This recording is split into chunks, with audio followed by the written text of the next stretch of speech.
originally from Louisiana, but I've lived in Lone Star for about 9 years now. And what do you do in Lone Star? Well, I've had several jobs. I've been a camp counselor, waitress. I worked for a nonprofit, the Lone Star Foundation. We put on free concerts and dance festivals for the children of Lone Star, and I own a coffee shop now in Lone Star. And in October of 2014, what were you doing work-wise? I think I was a waitress at that point, if I remember correctly.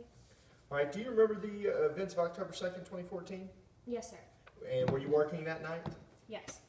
Can you tell us what times you go to work? I think about like 7 or 8 I got to work.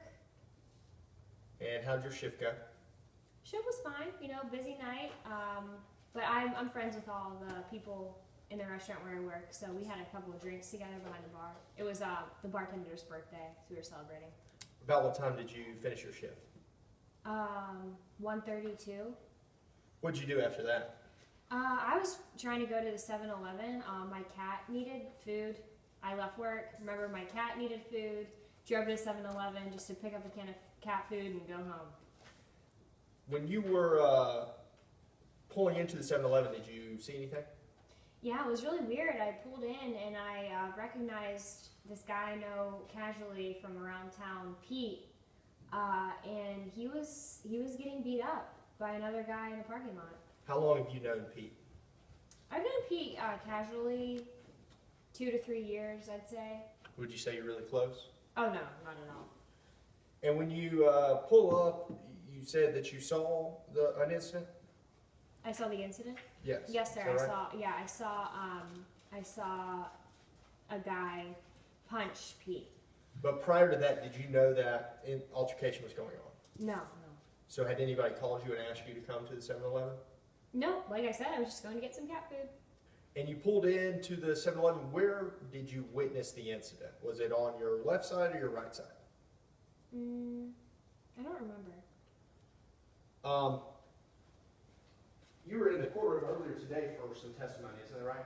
Yes. And you heard about the map that we've been discussing here today, isn't that right? Yes.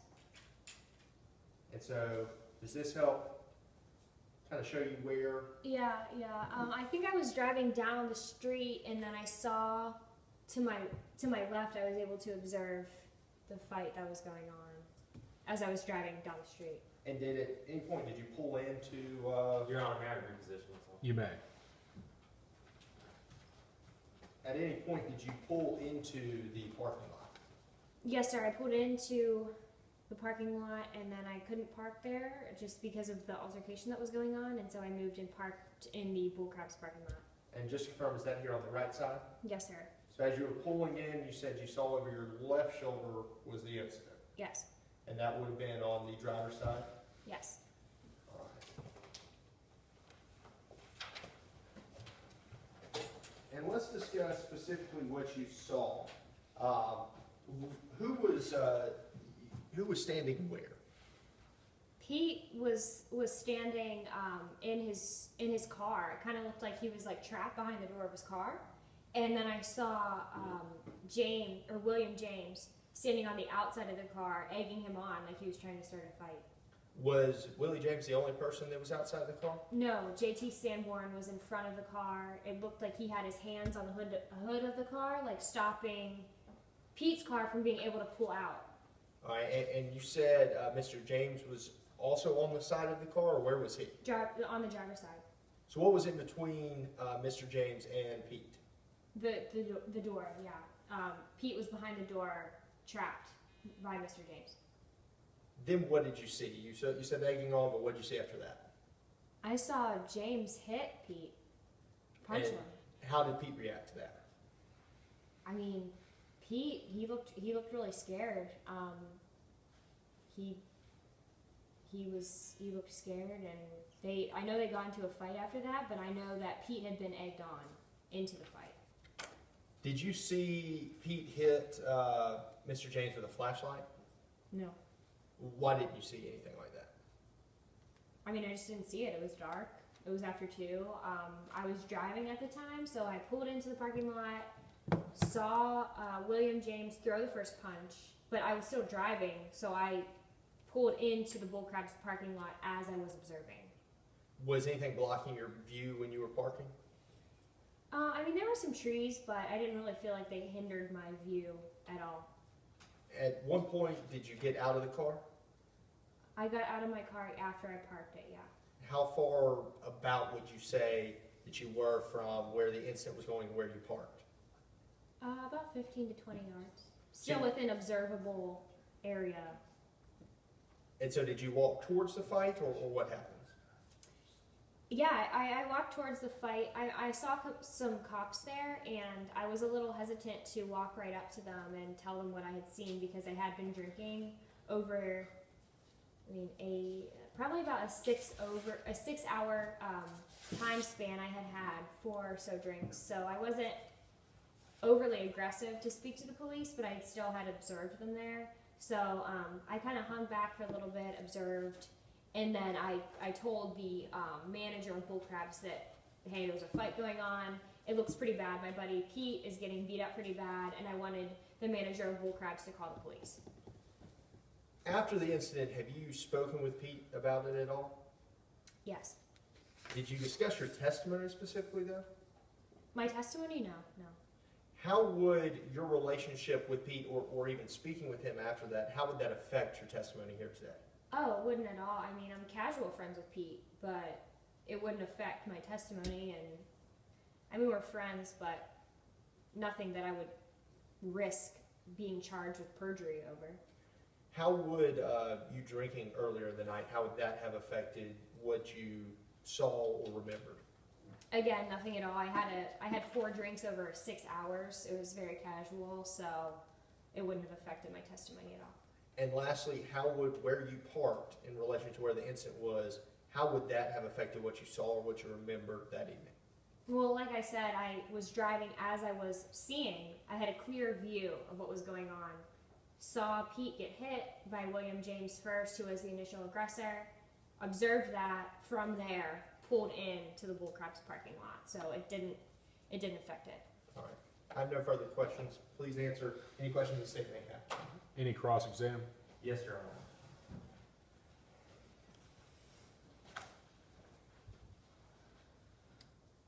Now, Ms. Bradshaw, you were friends with Pete Mitchell, the defendant, correct? I know him around town. But you would actually characterize it as being definitely friends with him? Yeah, we're definitely friends, but nothing I would lie over. And you're here today testifying for your friend, No, I'm here testifying today to tell the truth about what I saw. but it was the defense who called you here today? Yeah, it was the defense who called me, but again, just doing my duty, not testifying for any person in particular. And they called you here to testify about what you saw on October 2nd, 2000. Yeah, about what I observed, yeah. Well, let's talk about what you observed. You stated that you saw the altercation between the defendant and Willie James, correct? Yes, sir. So you saw this altercation as you were driving, correct? Yep. And so you were because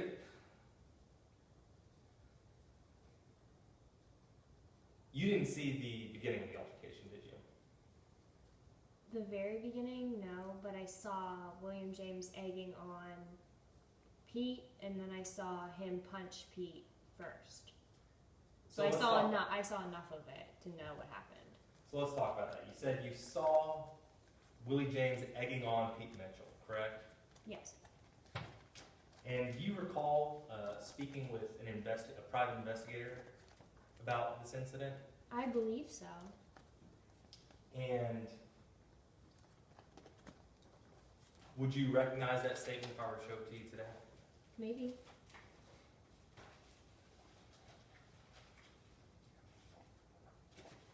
Ready to approach? You may.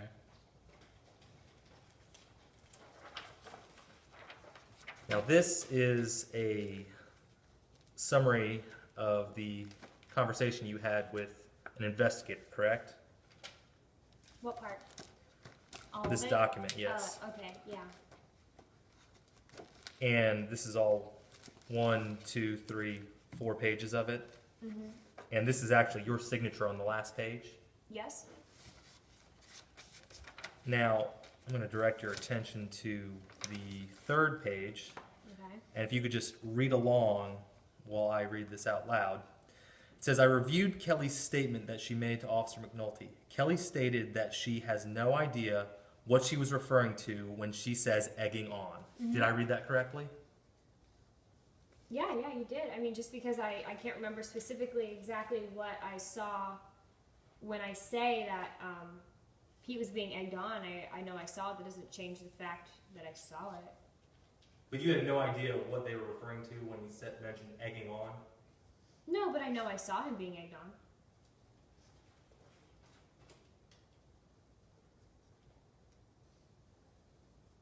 Now, let's talk about some other things you mentioned on direct. You stated that you were going to the 7-Eleven to get some cat food. Is that correct? Yeah, Fluffy was hungry. Whoa. But you did give a statement to the investigator saying that you actually weren't sure why you were going to the 7-Eleven. Isn't that correct? Well, now I remember why.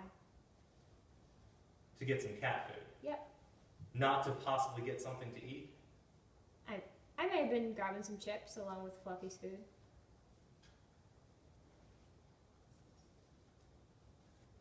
Now, you also stated that when you parked your vehicle, that your view wasn't really blocked. Is that correct?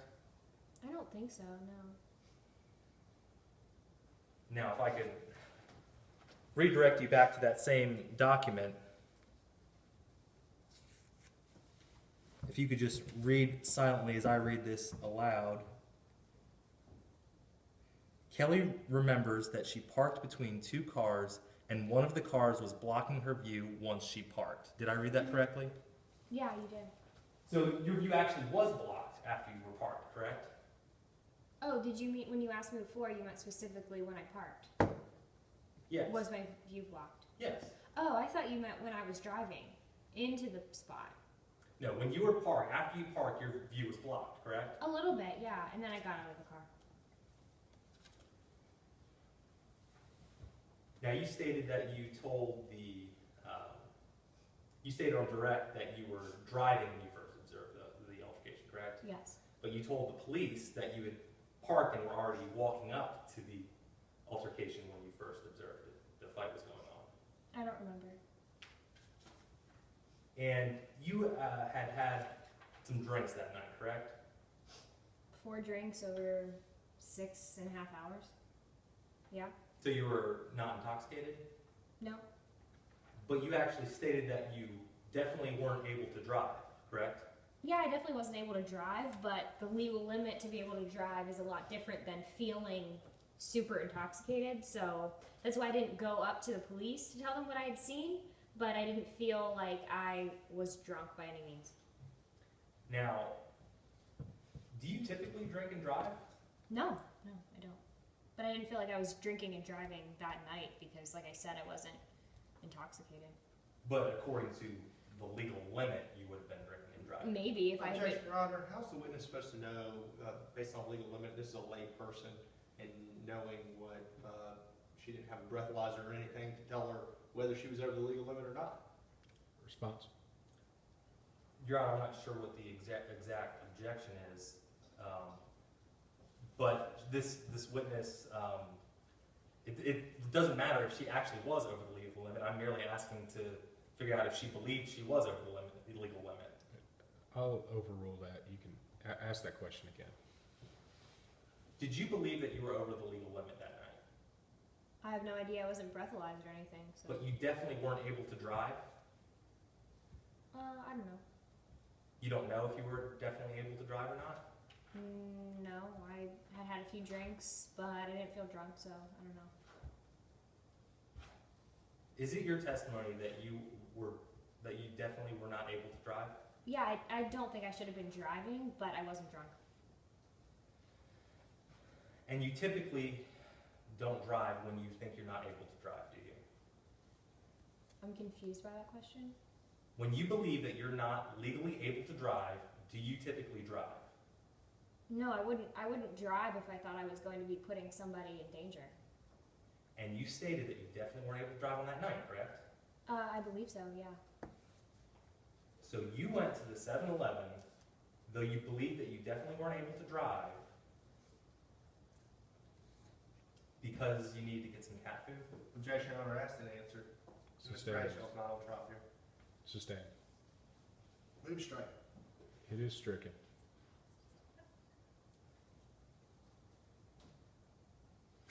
Ms. Bradshaw, was there something important enough going on at 7-Eleven that you felt it was necessary to drive, correct? Yeah, my hungry cat. Thank you, no further questions. Redirect. Ms. Bradshaw, when you were pulling into the parking lot, was your view obstructed of the initial fight? No, not at all. And what did you observe when you were pulling into the parking lot? I saw Pete Mitchell trapped behind his car door, William James egging him on and throwing the first punch. All right, thank you. No further questions. All right. Witness may step down. Does the defense have any other witnesses it wishes to call? Your Honor, the state calls Pete Mitchell to the stand. And Your Honor, before they call, I was wondering if we could read into the record part of the proffered testimony, as there was one inconsistent statement. Certainly. Any objection? Your Honor, we think the timing is improper. However, if that's how Your Honor chooses to use it. It is constructively read. You may call your next witness. Your Honor, the state calls Pete Mitchell.